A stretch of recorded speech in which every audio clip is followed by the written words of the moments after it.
पहले कहा गया था कि कोई नेता, कोई अधिकारी पेपर लीक में सम्मिलित नहीं है। मैंने पहले भी कहा था, मैं नागौर में सभा में मैंने कहा था कि बड़े से बड़ा व्यक्ति हो, जो सरगना है, जो मास्टरमाइंड है, छोटे मोटे दलाल पकड़कर तो अच्छी बात है, लेकिन इसकी तह तक जाना पड़ेगा।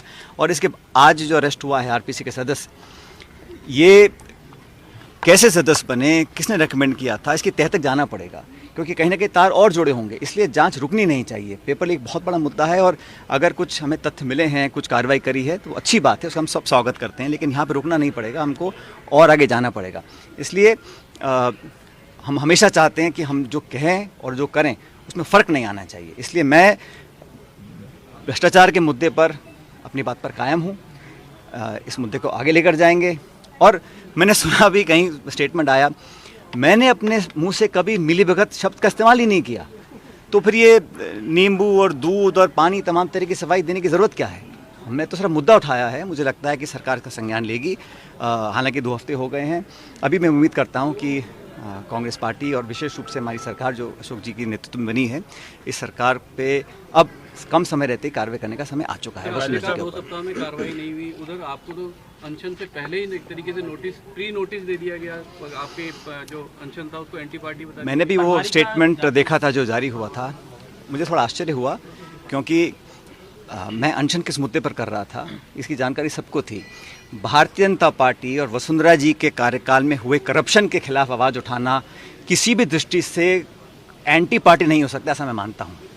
और मैंने बड़े स्पष्ट शब्दों में कहा था कि मैं किसी व्यक्ति का जानबूझ के विरोध नहीं कर रहा हूँ, मैं लांछन नहीं लगा रहा हूँ, आरोप नहीं लगा रहा हूँ। सिर्फ भाजपा के कार्यकाल में हुए करप्शंस को मैं चाहता हूँ उसकी तहकीकात हो, ताकि जनता जब 6 महीने बाद हम वोट मांगने जाएंगे, लोगों को लगना चाहिए कि ये लोग जो बोलते हैं कर दिखाते हैं। लेकिन दुर्भाग्यवश अभी तक कार्रवाई हुई नहीं। मैंने अखबारों में पढ़ा, कुछ कहीं किसी ने कहा कि कोई पीआईएल हो गई थी, डिसमिस हो गई थी, और मतलब, लेकिन कोर्ट कचहरी के बहाने कर हम जांच सीबीआई को ना दें, मैं समझता हूँ ये सही नहीं है। इस पर कार्रवाई करनी चाहिए। पहले साहब, भरत सिंह कुंदनपुर प्रमोद जैन भाई पे आरोप लगाते हैं, सईम लोढ़ा आरोप लगाते हैं, आपने आरोप लगाया तो उसको पार्टी। अरे भाई, वो तो आरोप लगा रहे हैं कांग्रेस सरकार के ऊपर, मैं तो आरोप लगा रहा हूँ बीजेपी सरकार के ऊपर। ये कैसे पार्टी का विरोध हो सकता है? और इस पार्टी के लिए तन मन धन से हम लोगों ने काम किया है। मैं तो किसी पद पे भी नहीं हूँ, लेकिन फिर भी मैंने, जब मुझे पार्टी ने कहा, तब दुगनी ताकत के साथ मैंने भाजपा का विरोध किया, कांग्रेस के लिए प्रचार किया। और जो जिम्मेदारी मुझे पार्टी ने दी है, आप सब इस बात के गवाह होंगे, मैंने पूरी तत्परता से, ईमानदारी से पार्टी के लिए प्रचार किया, काम किया। लेकिन जो मुद्दा करप्शन का है, जो भाजपा के शासन में हमने एक्सपोज किया था, उस पर अगर कार्रवाई नहीं होती तो कहीं ना कहीं लोगों के मन में एक संदेह पैदा होता है।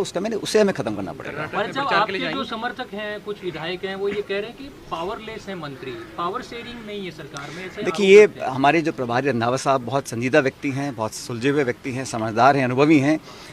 मैं समझता हूँ वो जब बाकी सब रिपोर्ट दे रहे हैं तो ये रिपोर्ट उनको बनानी चाहिए कि जो हमारे मंत्री महोदय हैं या विधायक हैं और सरकार के नुमाइंदों पर अगर नाना प्रकार के आरोप लगते हैं, तो कहीं ना कहीं उससे मैं समझता हूँ पार्टी सरकार की छवि को शायद ठेस पहुँच सकती है।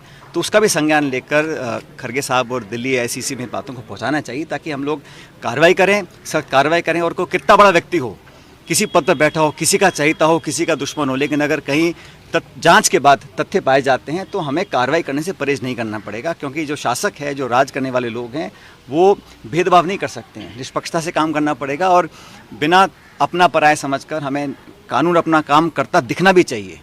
राम प्रसाद मीणा का जो संगीन मामला है आत्महत्या का, उसमें कैबिनेट मंत्री डॉक्टर महेश